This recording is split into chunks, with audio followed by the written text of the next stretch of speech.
सूर्या যে laser system সেই laser defence সিস্টেমের সাহায্যে কিন্তু পরিষ্কার হয়ে গিয়েছে যে চীন কিন্তু এই মুহূর্তে থ্রেটের মুখে রয়েছে ভারতের। তার কারণ আমরা প্রাথমিকভাবে যদি দেখি যে এই সেভেন সিস্টার থেকে শুরু করে অন্যান্য ক্ষেত্রে ডোকলাম সীমান্ত বা বিভিন্ন ক্ষেত্রে 2020 পর আমরা দেখেছি ভারতের সঙ্গে কিন্তু চীনের এই যে দূরত্ব সেটা যেমন বেড়েছে, অন্য দিক থেকে বর্ডার নিয়ে কিন্তু একটা ইনসিকিউরিটি বেড়েছে, যেখানে কিন্তু একেবারে অস্থিরতা তৈরি হচ্ছে চীনের সঙ্গে।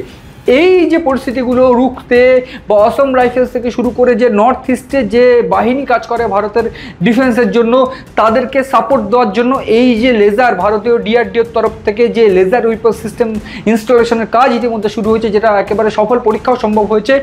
এইটা যদি লঞ্চ করা যায় সেক্ষেত্রে পরিষ্কার হয়ে যাবে যে কারা কোথায় কিভাবে কি ভারতের বিরুদ্ধে ষড়যন্ত্র করছে। এর আগে আমি বলেছিলাম বিভিন্ন ক্ষেত্রে যে স্যাটেলাইট সার্ভিলেন্স সিস্টেম সেটাও কিন্তু ইনস্টলেশনের কাজ শুরু হয়েছে। ফলে ভারত যে ত্রিফলা আক্রমণ করতে চাইছে, একেবারে দেখে নিতে চাইছে কোথায় এই স্যাটেলাইট ইমেজের মাধ্যমে বা স্যাটেলাইট সার্ভিলেন্সের মাধ্যমে কোথায় তারা ঘাঁটি কাটছে।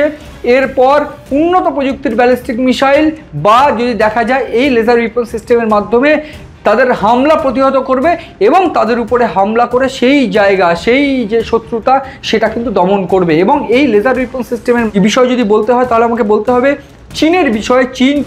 চীনের কাছেও কিন্তু এই লেজার উইপন সিস্টেম রয়েছে, যেটা চীনের এই মুহূর্তের নাম দ্য ZKZM, এবং এই ZKZM কিন্তু 50 কিলোওয়াট লেজার রাইফেল বহন করতে সক্ষম। এবং এই যে লেজার রাইফেল যেটা বা যদি বলা যায় লেজার উইপন্স, এটা কিন্তু 2 কিলোমিটার দূরত্বের কোনো লক্ষ্যবস্তুকে টার্গেট করে সেটাকে একেবারে নষ্ট করতে পারে। এটা কিন্তু চীনের এই মুহূর্তে রয়েছে। এবং অন্যদিকে যদি দেখা যায় রাশিয়ার কাছে কিন্তু এটা কিন্তু খুব নোটেবল বিষয় যে তাদেরও কিন্তু এই মুহূর্তে যে লেজার সিস্টেম রয়েছে সেটা কিন্তু 100 কিলোওয়াটের, এবং যেটা মিনিমাম 10 কিলোমিটার দূরত্ব থেকে দূরত্বের কোনো লক্ষ্যবস্তুকে একেবারে ধ্বংস করতে পারে লেজারের মাধ্যম দিয়ে। এই যে ক্ষেত্রে ভারত 300 কিলোওয়াটের এবং একেবারে 20 থেকে 25 কিলোমিটার দূরত্বের যে রেশিও বা রেডিয়াসের যে টার্গেট ভারত যে এই লেজার সিস্টেম বানিয়ে ফেলেছে, তার মাধ্যম দিয়ে এই অরুণাচল প্রদেশ বা ভুটান সীমান্ত বা সিকিম সীমান্ত যেটা চীনের এই মুহূর্তে টার্গেট, সেগুলোকে কিন্তু রক্ষা করা সক্ষম।